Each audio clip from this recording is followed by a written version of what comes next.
are breadcrumbs on a website design, and do they help with SEO?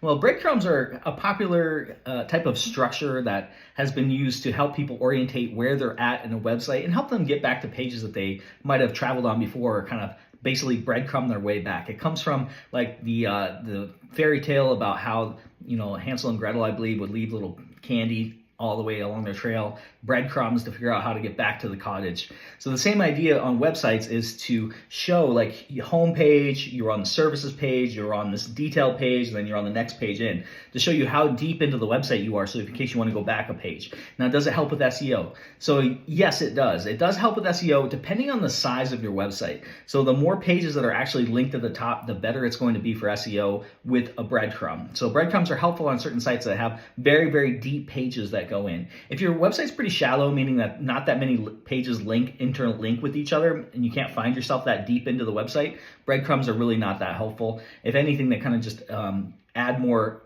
content area that's not really that valuable to your visitors. So it's really not that helpful for SEO. So I would only engage breadcrumbs if you have a website that's at least 3 and like ideally 4 or 5 levels deep, meaning that you can go to, from this page to this page, and then you can go to another page, you can go to another page. That's 4, right? And anything beyond that, if you can go to 5, 6, 7, whatever pages deep on your breadcrumb, it makes sense. So 3 plus 3 or 4 is where you want to do it. If anything's less than that, if you just have 1 or 2 pages or 3, breadcrumbs really don't make a whole lot of sense. So that's really the difference, and they do help. Anytime you have links going to other pages from pages, that's called internal linking. The more internal linking that you have in your website, the better it's going to be for SEO. Breadcrumbs does this automatically because it automatically creates an architecture of all the pages that link to each other.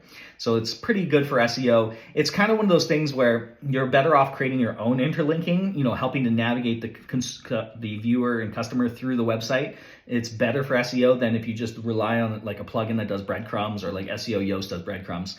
It's going to be better if you build your own architecture of sending the customer through the website yourself. But, if you want just a quick way to turn on a little bit of SEO boost, using one of those plugins for breadcrumbs could be kind of a good way to do it, but don't expect a whole lot out of that. So ultimately, you want to make sure that it's actually practically helping out your customer, but that they can actually use the breadcrumbs to help them get back to where they need to go, meaning you have like a 4-page deep, 5-page deep, or 6-page deep website, and not something super light like a 1 or 2-page website, on the actual breadcrumbs. So if you do have that, that makes sense to have breadcrumbs. Otherwise, it's not that big of a deal to have it. But ultimately, no matter how deep your website is, you need to have a lot of interlinking to different pages. That's really important for SEO. If you want more tips like this one, I create a lot of content around SEO, web design, and just marketing online in general. My name is Joe Field with SkyPoint Studios. Thank you so much for watching my videos. As always, I'm going to catch you on the next one.